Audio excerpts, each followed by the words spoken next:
Bugün Tekirdağ'da kendilerine yemyeşil bir bahçe içerisinde tiny house yaşamı kurmuş bir ailenin konuğuyum arkadaşlar. Deneyimlerini hep beraber dinliyor olacağız bu videonun içerisinde. Buyurun başlayalım.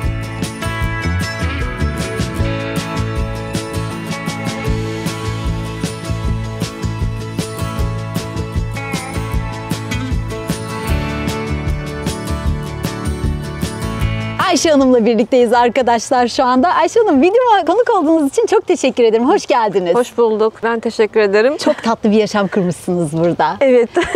Ben bu tatlı yaşamınızı izleyicilerime göstermek istedim. Tamam. Ben de elimden geldiğince anlatmaya çalışırım. Harika olur vallahi. Çünkü bu yaşama geçmek isteyip de aklında bir takım soru işaretleri olan bir sürü insan var. Deneyimlerinizi anlatırsanız, aktarırsanız bizim için harika olacaktır. Bir zaman öncesinde o insanlardan biri bizdik. Biraz sizi tanıyabilir miyiz? Tabii Neler ki. yapıyorsunuz? Ben emekliyim. Ayşe Dölöman ismim. 46 yaşındayım. Bir oğlum var 18 yaşında. İstanbul'da yaşıyorum. İstanbul'da nerede yaşıyorsunuz? Halkalı Küçükçekmece'de yaşıyorum. Emekli olduktan sonra kendime bir ödül vermek istedim. Ne yapabilirim, kafa dinlemek açısından vesaire. Eşim internet aracılığıyla böyle bir şeyi bulmuş. Bana bahsetti. Bilmediğim için tiny house nedir? Çok önyargılıydım. Ben tekerlekli bir evde yaşayamam. İlk başta Karavanda yaşamış mıydınız? Hayır. Hiç öyle bir Karavanı şey hiç yok. deneyimlemediniz. Bilmiyorum. Evet, aynen öyle. Şu anki evim 100 metrekare ama sonuçta ev yani. Evet. Şöyle bir şey var. Burada sonuçta bir tekerlekli bir şeyin üstündesin. Yani benim kafamda tırın dorsesi gibi. Düşünün yani. Bayağı bir kabullenmem zor oldu. Güvenlikte vesaire bir site. Burayı bulduk. Buradaki ev örneklerini gördük. Onlara baktık. Tiny House'da öyle tanışmam ilk öyle oldu yani. Ne kadardır buradasınız Ayşe Hanım? Kasım ayında geldik. 5 aydan beri burayı biz kendimize göre bir yaşam şekli yapmaya çalışıyoruz. Güzel yavaş bir yaşam yavaş kurmuşsunuz. Evet. Bahçeniz o kadar güzel olmuş ki siz mi yaptınız? Biz yaptık da eksiklerini tamamlamaya çalıştık. Misafir bile ağırlayabiliyorum artık. Kocaman bir bahçem var benim biliyorsunuz. Mangalım var. Masam var. Yeterli. Ha, evet. İçeride de 4 kişilik yatma alanım var. Gelen kişi 4 kişi diyorum. Başka fazlasını kabul edemiyorum. Bahçeniz kaç metrekare? Komple alanı 160 metrekare. Evimiz 9 metreye 2,5. Arkada 1 metre boşluğumuz var. 2,5 metrede verandamız var. Bahçenizin düzeni de çok güzel bu arada. Hani kullanılmayacak atıl bir bölüm kalmamış. Peyzajı yapmadan önce bana da çok küçük geldi. Peyzajı yaptım, daha böyle zengin durdu yani. Bu arada bahçeyi çok ferah tutmuşsunuz. Parsellerde küçük çocuğu olanlar kendine göre işte havuz yapıyorlar. İşte çocuğun oynayabileceği bir oyun alanı yapıyorlar. Biz de kendimize göre böyle bir oturma alanı yaptık Özellikle kendimize. bu alana bayıldım. Evet. Yeni mi aldınız? Yeni aldık. Ama Sayılır. kullanmışsınız da. Kullanıyoruz tabii ki. Çok işimize yarıyor. Biz kışın sürekli buradaydık. Burada durduk, mangalımızı yaptık, burada oturduk. Kışın çok zevkliydi. Tiny House'un ısınmasını nasıl çözümlüyorsunuz? Tiny House'da yerden ısıtmamız var, klimamız var. İkisine beraber ilk geldiğimde açıyorum. Daha sonra içi zaten ısınıyor. Klimayı kapatıyorum. Yerden ısıtmayla idare ediyor beni. Su var. Elektriğimiz var, suyumuz var. Sonuçta biz onlarla uğraşmadık yani. Bahçeyi biraz daha gezmek istiyorum ben. Buraya bir salıncak konumlandırmışsınız. Bu sizin isteklerinizden bir tanesiydi değil mi? Evet, o benim çocukluğumdan kalma bir hayalimdi. Gerçekleştirdik. Balkona koysam balkonda yer yok. Burası çok müsaitti. Burayı bayağı bir boş kalmıştı. Neyle dolduralım?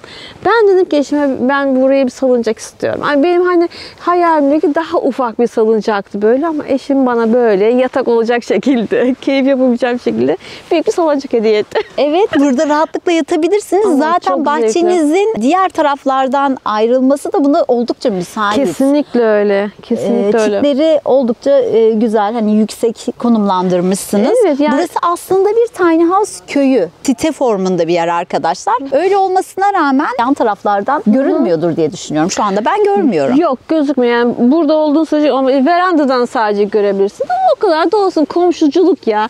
Bir merhaba demek, bir selam vermek. Komşuculuk nasıl hakikaten? Güzel bir şey. Yani burada birkaç aile var. Onlarla geldiğimizde sohbet, muhabbet, işte değişik bir ortam. Sonuçta biliyorsunuz artık yani günümüzde komşuculuk diye bir şey kalmadı. İstanbul'da, Evet, apartmanda. Ama burada o komşuculuğu yavaş yavaş sanki biz doğurmaya başladık. Oluşmaya başladı sanki. Harika. Yani. Öyle diyeyim çok size. güzel. Bahçenizin çok güzel olduğu kadar eviniz de çok güzel görünüyor. Evimiz de çok güzel. Meyve Yapı. Safiye Hanım'a çok teşekkür ederiz. Bizim isteğimiz doğrultusunda özel tasarımlarla bize teslim etmiş oldu. 100 metrekarelik bir evden küçük metrekarelik bir eve geçiş yapmak çok da kolay olmasa gerek. Çok minimalist bir yaşam olduğu için çok memnunum. Mesela verandadan girdim. Kapımı açtım. Sağımda yatak odam. Ha, burada da bir kapı var. Evet, orada da kapı. Oraya özellikle verandaya açılmasını istedim. Üstte bir loft katım var. Orası bir yatak odası. Girdiğiniz zaman hemen karşı çaprazımda banyom var. Sol çaprazımda mutfağım var. En solda da burada da bir L koltuk yaptık. Bu gerektiğinde bana 2 kişilik yatak oluyor. Misafirim geldiği zaman ben bunu orada ağırlayabilirim. Arkada da bir sahafem var. Orada da bir kapım var. Arka bahçeye çıkıyoruz 4 orada. tane kapısı var evinizin Yani, evet. Peki evinizin içinde görebilir miyiz? Buyurun lütfen. Teşekkür ederim.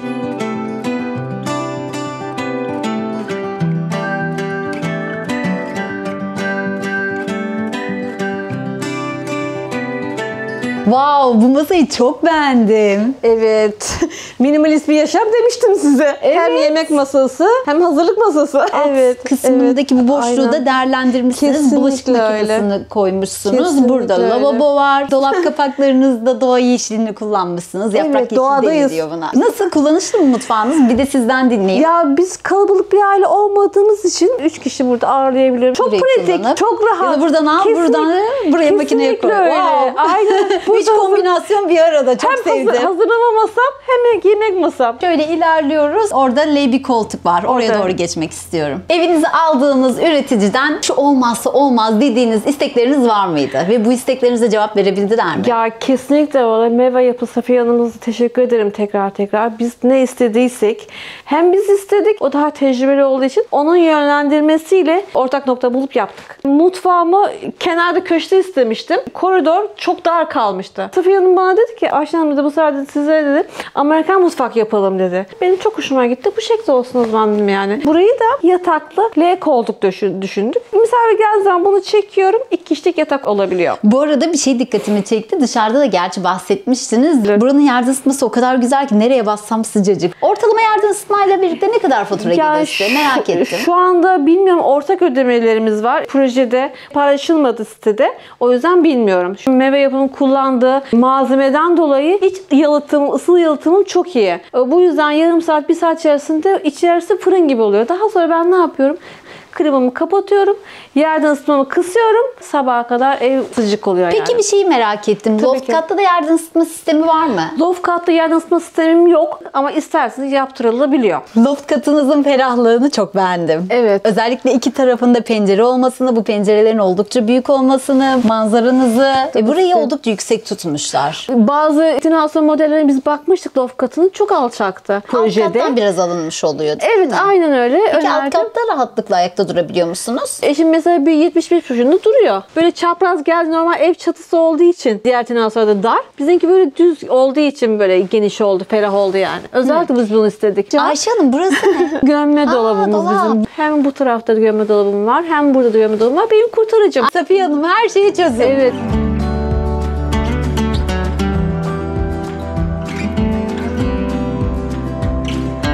Artı birimizle videomuza devam ediyoruz arkadaşlar. Genç bir tiny house üreticisi. Kendisini videoma konuk etmek istedim özellikle. Ayşe Hanımcığım, siz de buyurun lütfen.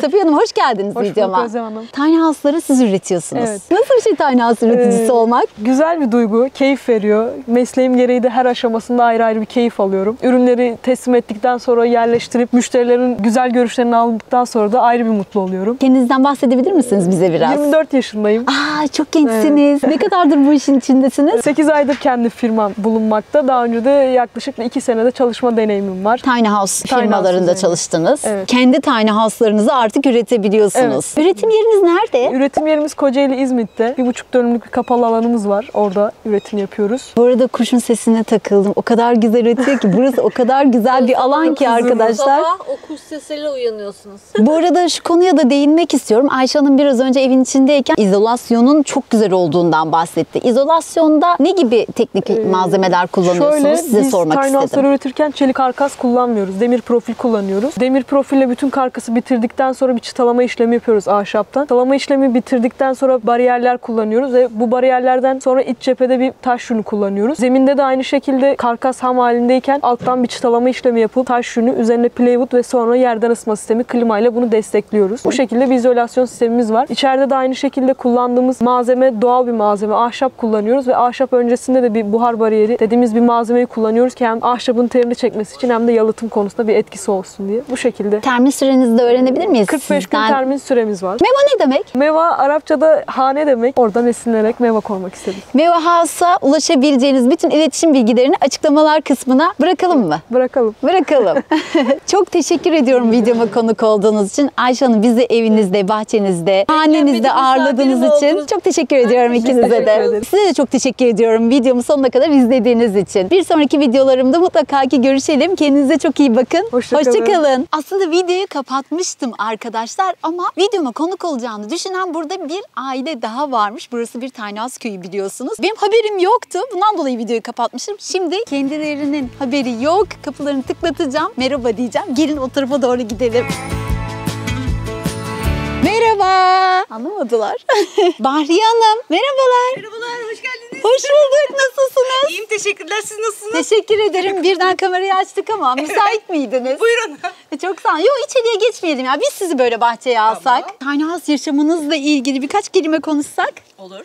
Kaç tane çocuğunuz var? 2. 2 tane çocuğunuzla böyle minimalist bir evde yaşamak Aynen. nasıl oluyor? 10 gündür buradayım. Gayet memnunum. Aa çok iyiydi. Evet, çok iyiydi. Harika. Veranda yapılınca daha da rahatladım. Çok güzel olmuş Evet. bu arada. Bahçeniz kaç metrekare? 200 metrekare. Gayet metrekare. yeterli çocuklarla bana. Merhaba.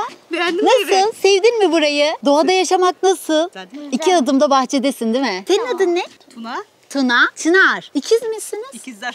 Aa, boylar aynı ama gözler farklı değil Evet. mi? Nasıl geçiyor burada yaşam? Valla çok güzel. Ben şimdi herhalde Ekim ayına kadar buradayım. Harika. Aynen. Yaz boyu buradasınız. Evet. Normalde nerede yaşıyordunuz? Çorlu'da. Çorlu'dan 20 birkaç dakika. gün. O kadar yakın 20 mıyız şu dakika yakın, anda? aynen. Peki evinizden memnun musunuz? Aslında çok yeni buradasınız ama şimdiye kadar herhalde uyumuşsunuzdur değil mi? Evet evet. Safiye Hanım çok güzel ev yaptı. Hatta beklentimin üstünde ev yaptı. Öyle Ekstra mi? şeyler de yaptı bize. Çocuklara sürpriz. Aa süper.